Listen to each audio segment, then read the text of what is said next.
আল্লাহর দোহাই, কসম খোদা, আপনি যদি বলেন আপনার বুকে ধরে বলি, আপনি যদি বলেন আপনার বুকে জড়াইয়া ধরে বলি, আমি ব্যক্তিগতভাবে ঝগড়াটে মানুষ না, আমি ঝগড়া করিও না কখনো কারোর সাথে। আমার আল্লাহর দয়ায়, মালিকের রহমে এই দুই চার শব্দ বলার মানসিকতা আল্লাহর দয়ায় আল্লাহ তৌফিক দিছেন।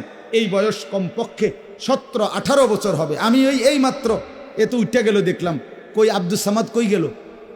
হ্যাঁ, এরে আমি এখন এসে দেখছি, এই ছেলে আমার ছাত্র ছিল, এখানে বসা ছিল। ও প্রথম আমি এই বিচাপিতলা, আমার যতটুকু মনে হয় তার দাওয়াতে আমি প্রথম আসছিলাম সোনাকান্দা থাকাকালীন। এই আজকে 17-18 বছর হবে। এই 17-18 বছরের জীবনে আলহামদুলিল্লাহ, আল্লাহর দয়া, আল্লাহর শকর, আজ পর্যন্ত আমি কোথাও কোনো মাহফিলে আমার বয়ানের দ্বারা কারোর সাথে ঝগড়া, তর্ক, কন্যাকন্যী কোনো পরিবেশ তৈরি হতেও দেয় নাই এবং নিজেও কোনোদিন তৈরি করিনি। খোদার কসম, আমি এটা চেষ্টা করি না। আমি বলবোই কি আর আমি জানি কি, এটা কোনোই কিচ্ছু না। এটা কোনোই এলেমের বড়াই দেখাই না। এখানে যোগ্যতার বড়াই করা বিষয় না। এখানে নিজের মাতবুরি দেখানো না, নিজের অনুসারী নিয়ে হুঙ্কার ছাড়া এটা কিচ্ছু না। আল্লাহর কসম, মিলেমিশে জান্নাতি হতে চাই। কি হতে চাই বলেন না বাপ? আবার বলেন, মিলেমিশে কি হতে চাই? আর এর জন্য শর্ত দুইটা, আল্লাহর অনুসরণ, আল্লাহর কথা মানা, রসুলের অনুসরণ। যত কথাই বলেন, যত আমনে মাথা নিচের দিকে নামান আর মাথা আলগি দেন, লাভ হবে না রসুলের সুন্নাত ছাড়া। সূরা আরাফের এই আয়াত, এর মধ্যে মাঝখান দিয়ে শুধু একটু কথা আছে, সেটা হলো আল্লাহ তাআলা আমাদের নবীর 10টা পরিচয় এই একটি আয়াতে বলছে। কয়টা? 10টা বৈশিষ্ট্য। সংক্ষেপে বলি। 1 নাম্বার, আর রসুল। কেন তাকে অনুসরণ করবা? মুহাম্মদ সাল্লাল্লাহু আলাইহি সাল্লামকে কেন অনুসরণ করবে?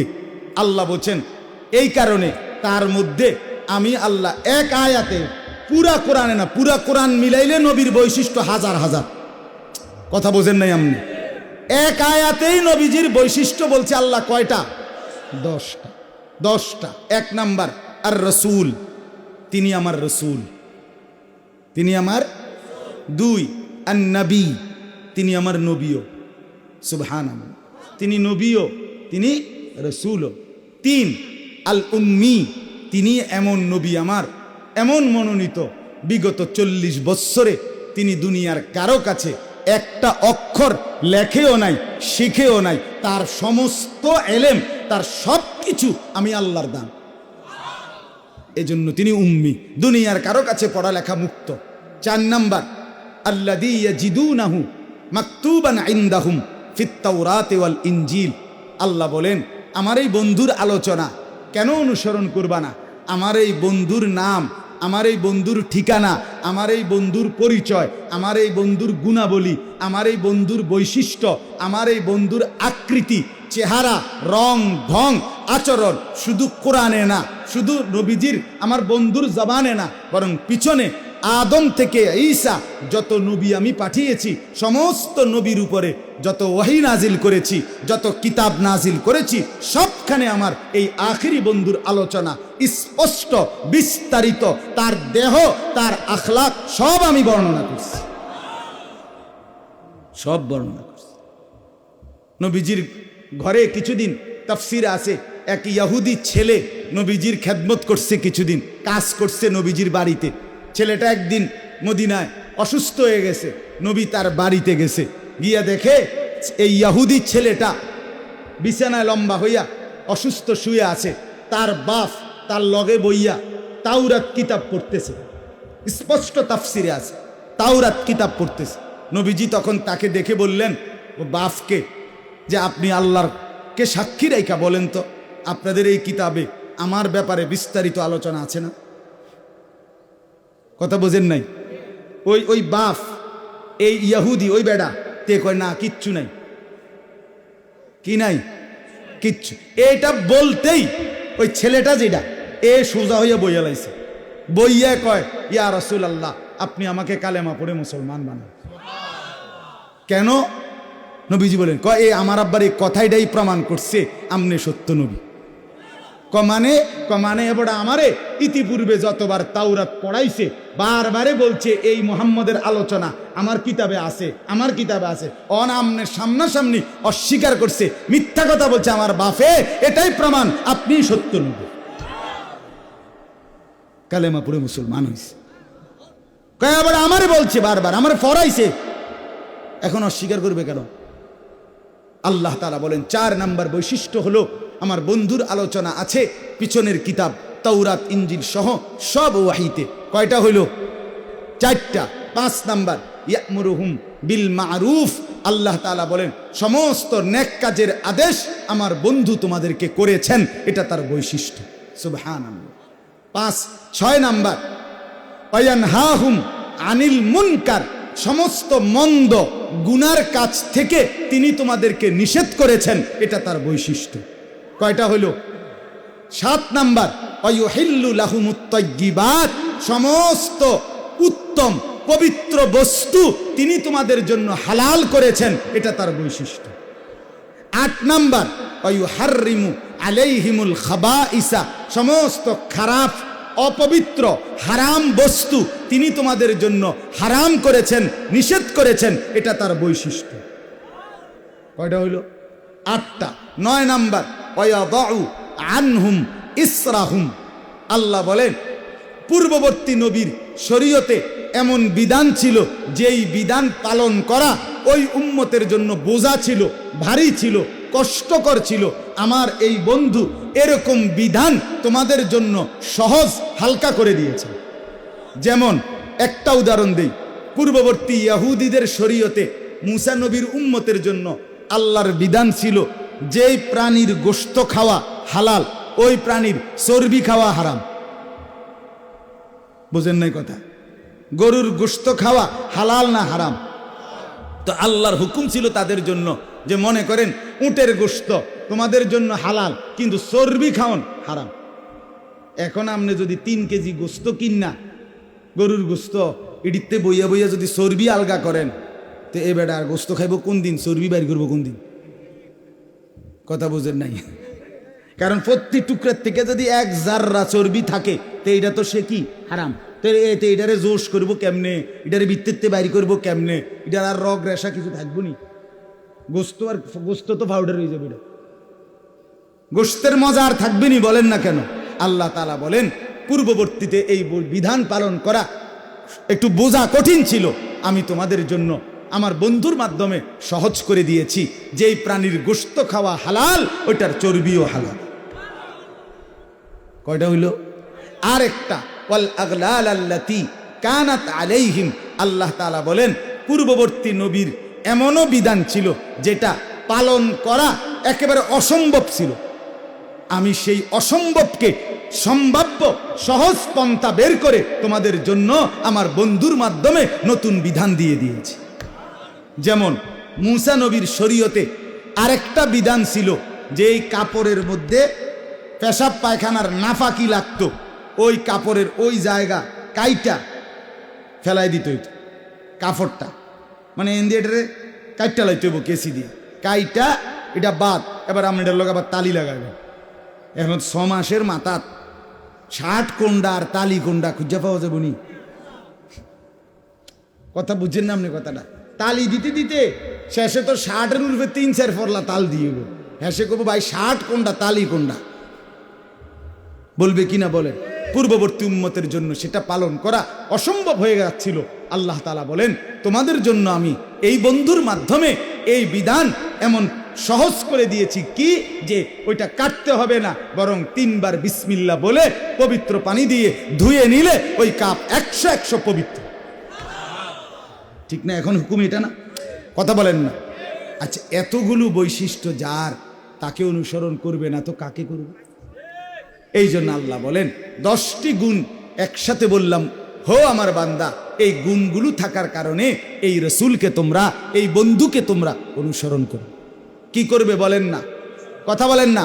অনুসরণ মানেই ভালোবাসা, ভালোবাসা মানেই অনুসরণ, আলগা হয় না বাপ। আল্লাহর দোহাই, কসম খোদা, আপনি যদি বলেন আপনার বুকে ধরে বলি, আপনি যদি বলেন আপনার বুকে জড়াইয়া ধরে বলি, আমি ব্যক্তিগতভাবে ঝগড়াটে মানুষ না, আমি ঝগড়া করিও না কখনো কারোর সাথে। আমার আল্লাহর দয়ায়, মালিকের রহমে এই 2-4 শব্দ বলার মানসিকতা আল্লাহর দয়ায় আল্লাহ তৌফিক দিছেন। এই বয়স কমপক্ষে 17-18 বছর হবে। আমি এই মাত্র এত উঠে গেল, দেখলাম কই আব্দুল সামাদ কই গেল। হ্যাঁ, এরে আমি এখন এসে দেখছি। এই ছেলে আমার ছাত্র ছিল, এখানে বসা ছিল। ও প্রথম আমি এই বিচাপিতলা, আমার যতটুকু মনে হয় তার দাওয়াতে আমি প্রথম আসছিলাম সোনাকান্দা থাকাকালীন। এই আজকে 17-18 বছর হবে।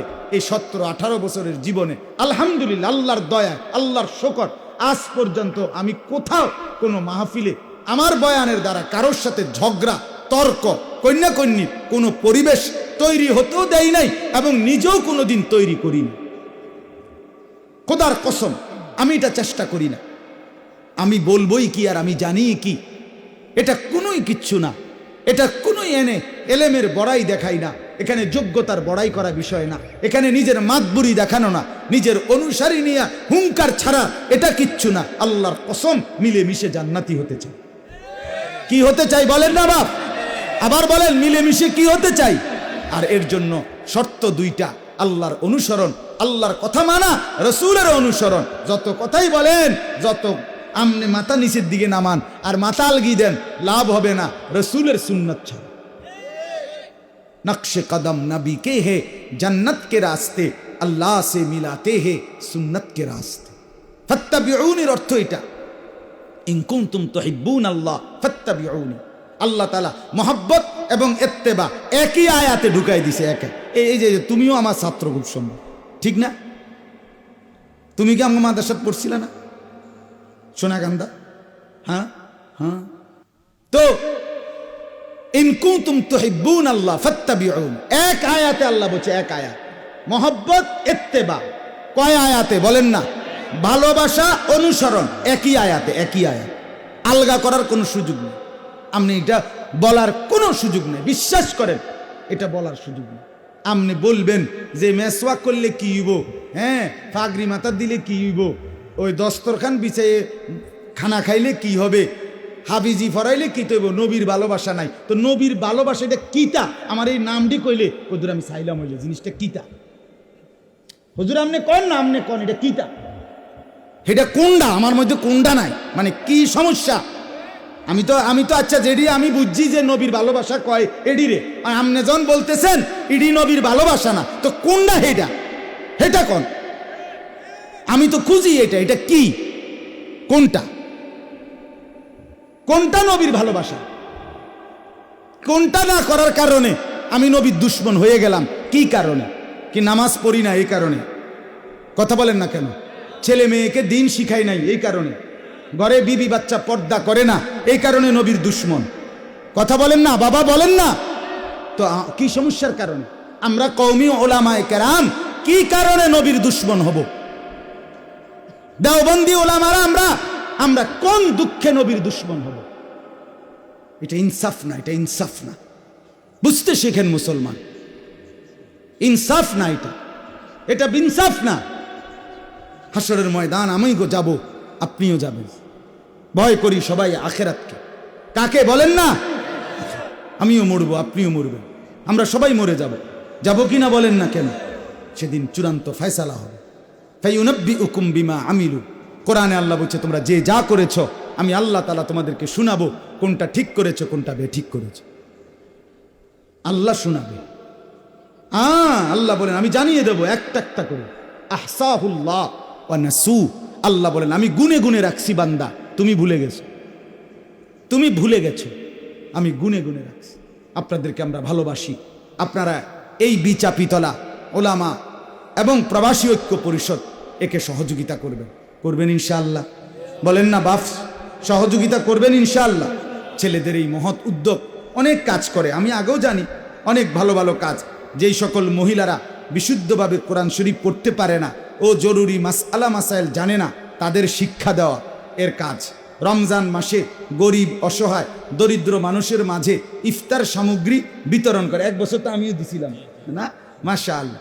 যে সকল পরিবার অর্থের অভাবে কোরবানি দিতে পারে না, অত্র সংগঠনের পক্ষ থেকে গরু জবাই করে তাদের মাঝে বিতরণ করা, মাশাআল্লাহ। প্রতি বছর সংগঠনের পক্ষ থেকে একটি বাৎসরিক মাহফিলের ব্যবস্থা করা, ইয়াতিম অসহায় দরিদ্র বাচ্চাদের ধর্মীয় শিক্ষার ব্যবস্থা করা, বিধবা ও নিঃস্বদেরকে আর্থিক সাহায্য প্রদান করা, কোনো প্রবাসী যদি প্রবাসে মৃত্যুবরণ করে তার মৃতদেহ দেশে ফিরিয়ে আনার জন্য সার্বিক সহযোগিতা করা। মাশাআল্লাহ। গরিব ও এতিম বিবাহযোগ্য মেয়েদের বিবাহে আর্থিক সহযোগিতা করা, ইয়াতিম অসহায় দরিদ্রদের মাঝে শীত বস্ত্র বিতরণ করা, নিজ এলাকার মসজিদ ও মাদ্রাসার উন্নয়ন কাজে সহযোগিতা করা। আল্লাহ তাআলা তাদের প্রত্যেকটা উদ্যোগে সর্বোচ্চ বরকত দান করেন। এই মহৎ উদ্যোগ বাস্তবায়নের জন্য টাকা পয়সারও দরকার, টাকা পয়সা দিয়েন, সহযোগিতা করেন, ভালোবাসা দিয়েন। সবচেয়ে বড় শেষ কথা হইল আপনার নাম যেন, আমার অনুরোধ, করো জোরে অনুরোধ, আল্লাহর দোহাই করে আমার বাপ, যারা সামনে বসা, যারা মাইকের আওয়াজ শুনতেছেন, সবার কাছে অনুরোধ, আপনার নাম যেন বিরোধিতাকারীদের অন্তর্ভুক্ত না হয়।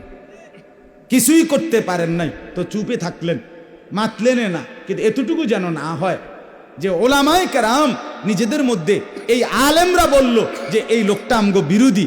এতগুলো আলেম যদি একজন মুসলমানকে, একজন আল্লাহর বান্দার ব্যাপারে বলে এই লোকটা আমাদের ভালো কাজের বিরোধী, তো আল্লাহ তাআলা সেটা অপছন্দ করবে, আল্লাহ নারাজ হবে। ঠিক হবে না, এটা ঠিক হবে না। ভালোবাসতে না পারলেন দুশ্মনী করেন, দিতে না পারলেন বিরোধিতা করবেন, ঠিক আছে না ইনশাআল্লাহ। সর্বশেষ কথা হলো, আয়াতের আরেকটু অংশ আছে। আয়াতের মধ্যে আল্লাহ বলেন নবীর কয়টা গুণ, মানে পুরা মিলাইয়া নবীজির এই 10টাই গুণ না, না, এই আয়াতে কয়টা গুণ? 10। এ কারণে নবীকে অনুসরণ করো, কোরআনকে অনুসরণ করো। এরপরে আল্লাহ বলেন অনুসরণটা মোট কিভাবে হবে নবীর। আল্লাহ বলেন ফাল্লাযীনা আমানু বিহি, যারা আমার নবীর প্রতি ঈমান আনবে, 1 নাম্বার। ওয়া আযযারুহু, তাকে সম্মান করবে, 2 নাম্বার। 3 নাম্বার ওয়া নাসারুহু, তার সুন্নতকে, তার জীবন আদর্শকে গ্রহণ করে তাকে সাহায্য করবে। নবীজিকে সাহায্য করা মানে কি? নবীজির আপনার সাহায্য করা, নবীজির খেতে আমনে একটু দান নিরায় দেওয়া, এই না কথা বলেন? এইটা নবীজির বাড়িতে আমনে পানি উড়াইয়া দেওয়া, এটা তো নবীজিকে সাহায্য করা মানে কি? তাফসীরের মধ্যে আছে নবীর তরিকা, নবীর সুন্নাত, নবীর জিন্দিগি নিজের মধ্যে গ্রহণ করে সেটা নবীজিকে সাহায্য করে। কোরআনে আছে ইন তানসুরুল্লাহ ইয়ানসুরকুম, তোমরা যদি আল্লাহকে সাহায্য করো আল্লাহ তোমাগরে সাহায্য করবে। তার মানে কি? আল্লাহকে সাহায্য করবেন, আল্লাহ সাহায্যের মুখাপেক্ষী, কথা বলে না? তাই তার মানে কি? তার মানে তুমি আল্লাহর দ্বীনকে গ্রহণ করবা, আল্লাহ তোমাকে সাহায্য করবে। কথা বুঝিনি আমার কথা? তো ঠিক এরকম নবীকে সাহায্য করা মানে নবীর সুন্নাত, নবীর জিন্দিগি, নবীর তরিকা অনুসরণ করা। আর ওয়াত্তাবাউন নূর আল্লাযী উনজিলা মাআহু, যেটা আগে বলছি। এবং আল্লাহ বলেন আমার নবীর উপরে নাজিলকৃত নূর কোরআনকে তোমরা অনুসরণ করো। আল্লাহ বলেন যে এই 10 গুণ বিশিষ্ট আমার নবীর উপরে ঈমান আনবে, সম্মান করবে, সুন্নাত মোতাবেক পালন করে সাহায্য করবে, কোরআনকে অনুসরণ করবে, শেষ শব্দ আল্লাহ বলেন উলাইকা হুমুল মুফলিহুন, এরাই সফল, এরাই কামিয়াব, এরাই কৃতকার্য, এরাই জান্নাত। আল্লাহ তাআলা আমাদেরকে বুঝা মানা সহজ করে দেন। বুঝা কারো মনে শক্ত বলার কারণে যদি কষ্ট পেয়ে থাকেন মাফ করে দিয়েন, কিন্তু বাকি কথা হইল আমরা আপোষহীন। আরো গালি যদি আমার বাপেরে না, আমার 14 গোষ্ঠীরও যদি ওয়াহাবি কয়, আমরা বলবো এটাই, অনুসরণ ছাড়া ভালোবাসা হয় না। কথা কাটসাট সোজাইসা। যার জীবনে নবীর সুন্নাত পরিপূর্ণ অনুসরণ নাই, সে নবীকে ভালোবাসে না। দৈন্তান নয় কান্না, কি নয় কান্না? মর্দিনান্ন না, দৈন্তান্ন।